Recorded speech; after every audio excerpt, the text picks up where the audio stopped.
Kumusta na nga ba ang Finland this 2024?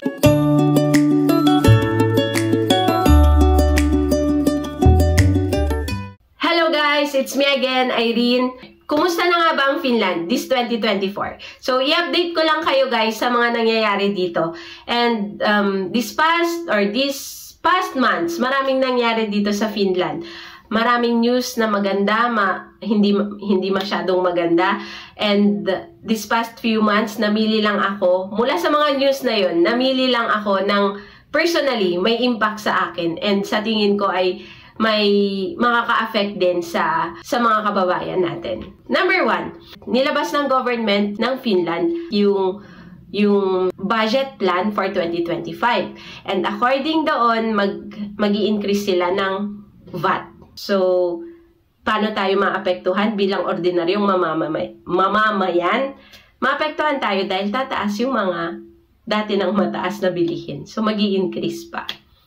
Kasama na dyan yung mga sweets. According to the government's draft budget proposal for 2025, products currently taxed at the reduced VAT rate of 10% will be moved to the 14% rate. This includes medicines, sport services, admission fees, accommodation services, taxis, buses, and domestic flights. Mag-i-increase sila ng budget para sa security. So, mag-i-increase sila ng budget para sa mga police and also para sa NATO. More police funding. The draft proposal includes an additional 17.5 million euros for the police.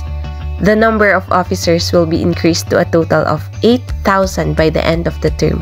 A total of 7 million euros is allocated to combat youth and gang crime, which includes an additional 5 million euros beyond an initial 2 million euro boost. Magbabawas naman sila ng budget sa health sector.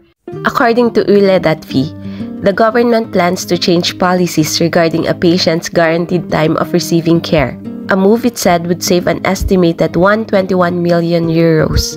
There will also be fewer caregivers providing round-the-clock care for the elderly. Going forward, there will be 6 caregivers for every 10 clients, down from the previous ratio of 6.5 healthcare workers. Patient fees are also set to rise, leading to a 150 million euro reduction in state funding for healthcare. Number 2, healthcare layoffs. Dito sa Usima, merong isang malaking hospital na magbabawas ng mga empleyado. Yun. Ang goal nila ay makatipid na naman, magsasave ng pera. Ibig sabihin, magtatanggal sila ng mga empleyado. Yung ibang contract, hindi na nila i-renew. Frozen din yung recruitment. Hindi mo na sila kukuha.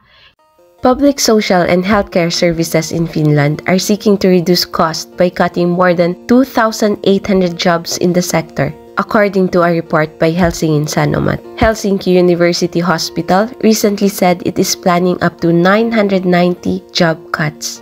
Major staff reductions are also planned in regions like Central Finland, Southwest Finland, Pirkanmaa, and South Savo.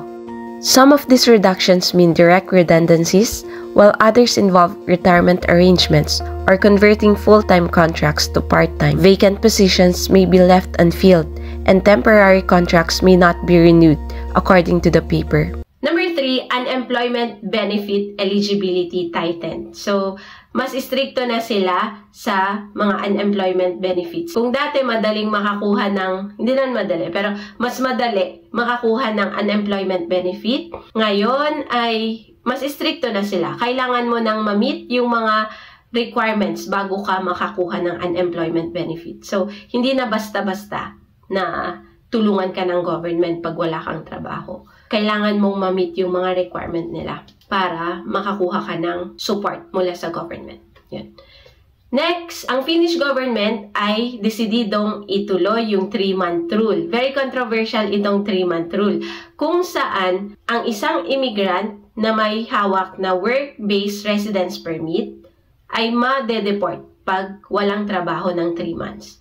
So, maraming nag-o-oppose dito, pero according sa news, i-desidido ang government na ituloy ito. So, yun lang. So, that's it guys for today. Yun lang ang update natin. Update ko na naman kayo pag may mga significant na news na tulad ng mga ito. And thank you guys for supporting my channel. So, remember guys, you only live once. So, enjoy life, God bless, and take care. Bye-bye. See you in my next vlog.